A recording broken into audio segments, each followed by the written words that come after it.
अस्सलाम वालेकुम फ्रेंड्स। उम्मीद करता हूँ कि आप सब लोग खैरियत से होंगे और अपनी अपनी ज़िंदगी में एंजॉय कर रहे होंगे। अगेन आप लोगों को मैं अपने यूट्यूब चैनल पे वेलकम करता हूँ। अच्छा, तो हम बेसिकली जो है ना वो फोर्थ चैप्टर हमने स्टार्ट किया और फोर्थ चैप्टर का तकरीबन हमने यानी कि एक टॉपिक कर लिया था। और नेक्स्ट हम जो करने जा रहे हैं वो बेसिकली टॉपिक है केमिकल बॉन्ड, कि केमिकल बॉन्ड कैसे बनता है। इससे पहले हमने पीरियोडिक टेबल पढ़ा, एलिमेंट्स को पढ़े, बहुत ही ज़्यादा यानी कि डिटेल से पढ़ा है हमने। अगर आप लोग वो चीज़ पीरियोडिक टेबल वाला चैप्टर सही तरह से कर लेते हैं, जो थर्ड चैप्टर है इससे पिछला चैप्टर, अगर आप लोग वो सही तरह से कर लेते हैं तो ये वाला चैप्टर आप लोगों के लिए कोई मुश्किल नहीं है। ठीक है, अगर आप लोग वो वाला चैप्टर आप लोगों ने नहीं किया तो ये वाला चैप्टर आप लोगों के लिए थोड़ा सा मुश्किल होगा।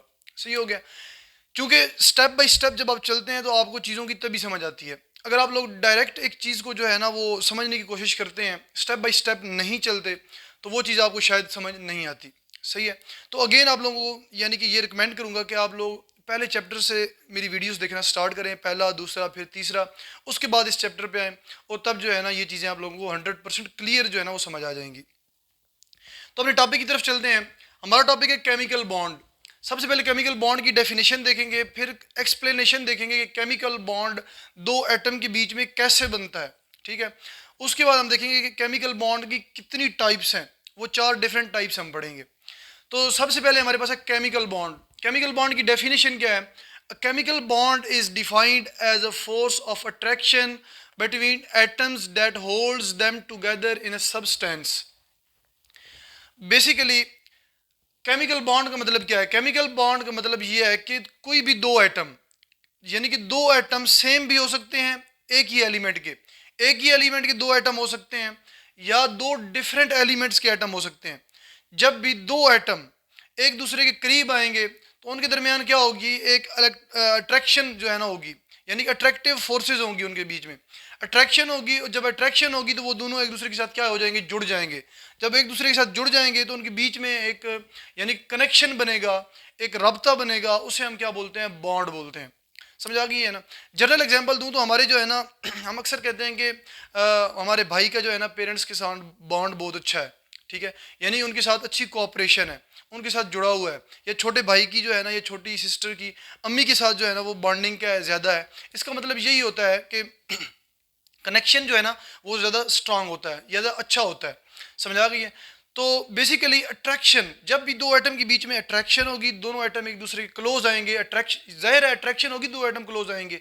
जब दो एटम क्लोज आएंगे तो उनके बीच में एक रब्ता बनेगा, एक कनेक्शन बनेगा।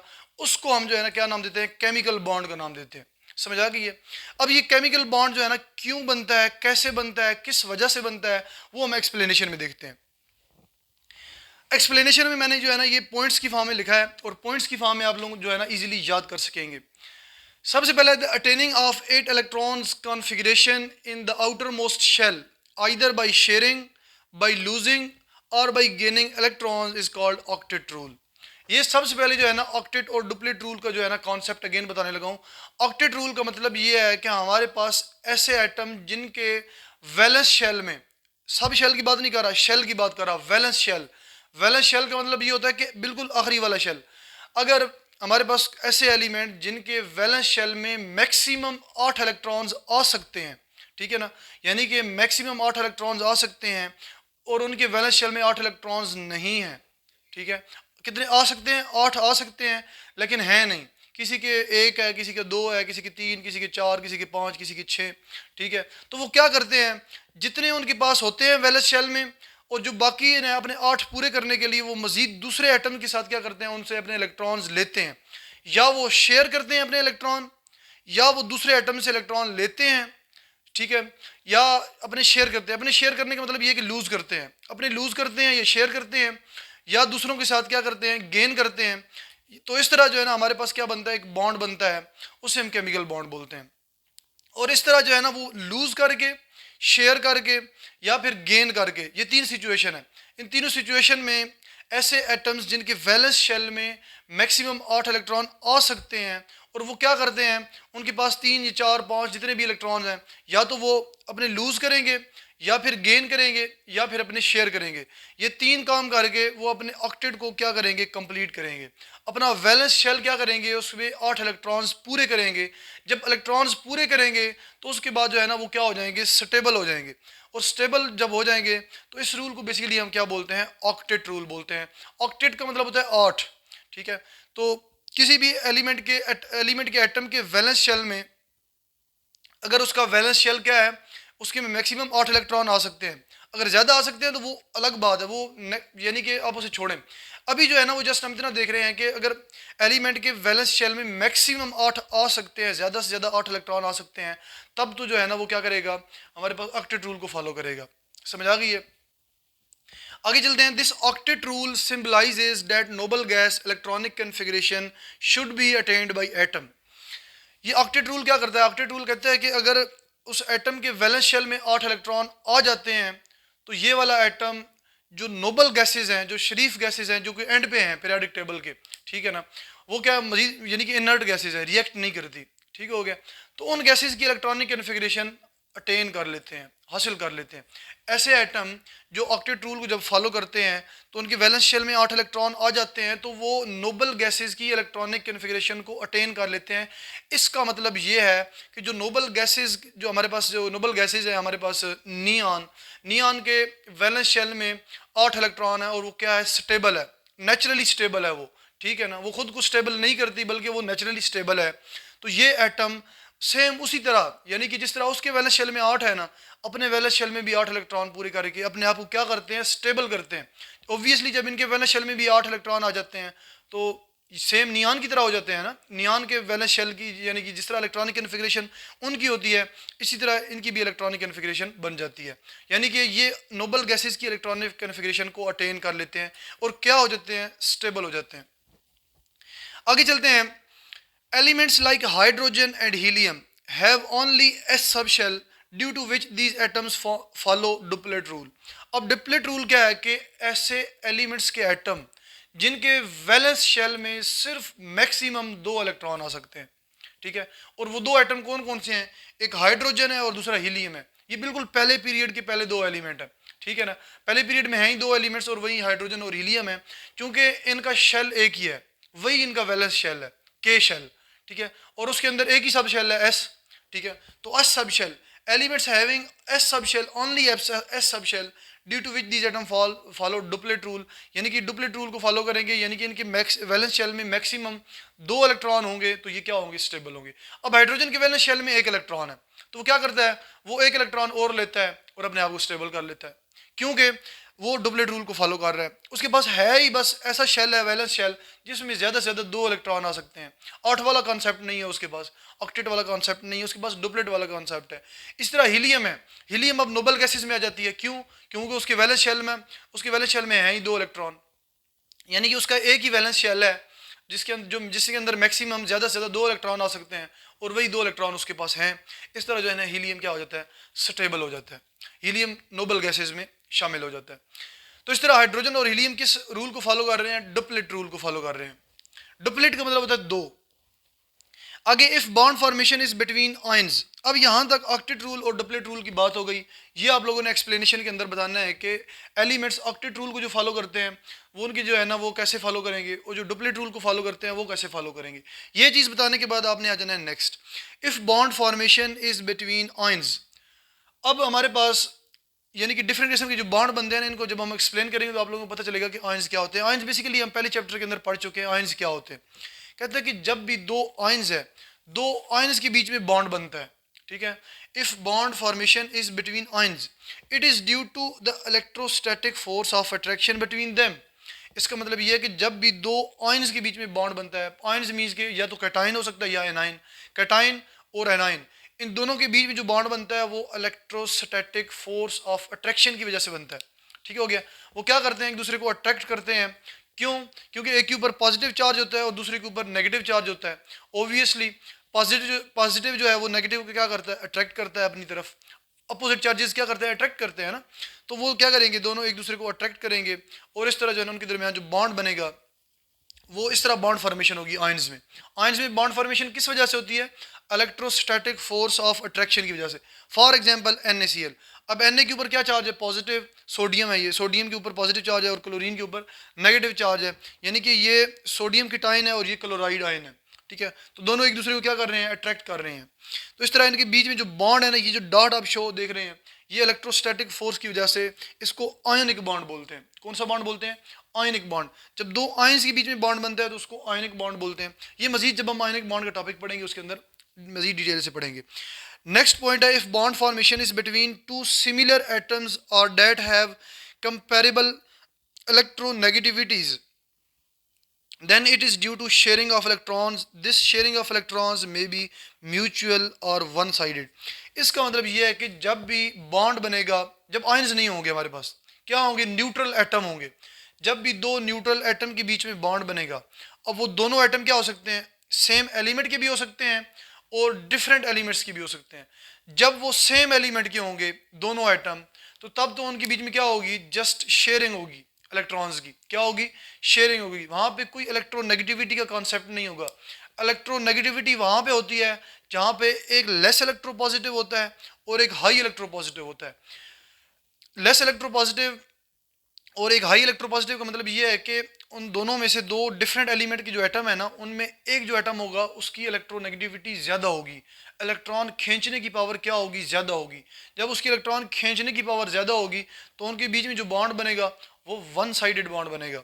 समझ आ गई है, वो शेयरिंग की वजह से बॉन्ड नहीं बनेगा। शेयरिंग की वजह से बॉन्ड वहाँ पे बनेगा जब दो सेम एलिमेंट सेम एटम होंगे, दो यानी कि एक ही एलिमेंट के दो एटम होंगे, दोनों एटम सेम एलिमेंट के होंगे, तो उनके बीच में जो बॉन्ड बनेगा वो शेयरिंग की वजह से होगा, उनके बीच में कोई इलेक्ट्रोनेगेटिविटी नहीं होगी। ठीक है, अब दोनों जो है ना एक ही एलिमेंट के हैं तो उनके बीच में इलेक्ट्रोनेगेटिविटी नहीं होगी। अब दोनों एटम अगर डिफरेंट एलिमेंट्स के हैं तो उनके बीच में क्या होगी, इलेक्ट्रोनेगेटिविटी होगी। जब इलेक्ट्रोनेगेटिविटी डिफरेंस होगा तो फिर क्या होगा, उसकी वजह से आप कह सकते हैं कि वहाँ पे शेयरिंग ऑफ इलेक्ट्रॉन नहीं होगी, बल्कि वहाँ पे क्या होगा, हमारे पास वन साइडेड, यानी कि इलेक्ट्रॉन वन साइडेड जो है ना वो शेयरिंग होगी, वन साइडेड से शेयरिंग होगी। If bond formation is between two similar atom और डेट हैव कंपेरेबल इलेक्ट्रोनेगेटिविटीज, अगर तो दो सेम एटम सिमिलर एटम के बीच में हो या फिर कंपेरेबल इलेक्ट्रोनेगेटिविटी, या उनकी इलेक्ट्रोनेगेटिविटी क्या हो, कंपेरेबल हो, यानी कि एक दूसरे के साथ कंपेयर कर रहे हो हम एटम की electronegativity, then it is due to sharing of electron. Then तो क्या होगी, इलेक्ट्रॉन की वहाँ पे शेयरिंग होगी। तो इलेक्ट्रॉन की शेयरिंग कैसे होगी, दिस शेयरिंग ऑफ इलेक्ट्रॉन में बी म्यूचुअल। अगर तो दोनों सेम एलिमेंट के हैं तो उनके बीच में म्यूचुअल शेयरिंग होगी। म्यूचुअल का मतलब है क्या है कि कुछ उसकी तरफ से कुछ इसकी तरफ से, इसको क्या बोलते हैं, म्यूचुअल शेयरिंग बोलते हैं। समझ आ गई है। ये मजीद जब हम ये बॉन्डिंग पढ़ेंगे ना, कि टाइप्स ऑफ बॉन्ड पढ़ेंगे, तब मैं आप लोगों को डिटेल से समझाऊंगा। तो यानी कि म्यूचुअल शेयरिंग का मतलब ये है कि कुछ उसकी तरफ से कुछ इसकी तरफ से, दोनों ने एक एक इलेक्ट्रॉन दिया, या दोनों ने दो दो इलेक्ट्रॉन दिए, या दोनों ने तीन तीन इलेक्ट्रॉन दे के बॉन्ड बनाया, तो उसको म्यूचुअल शेयरिंग बोलते हैं। अब क्या है कि नेक्स्ट क्या है, या जब उनके बीच में इलेक्ट्रोनेगेटिविटी होगी, डिफरेंस होगा, तब उनके बीच में क्या होगा, वन साइडेड शेयरिंग होगी। वन साइडेड शेयरिंग का मतलब ये है कि एक शेयर करेगा, ठीक है, अपने इलेक्ट्रॉन ज़्यादा शेयर करेगा। सही हो गया। इस तरह जो है ना बॉन्ड फॉर्मेशन होगी। ये हमारे पास आयंस का हो गया।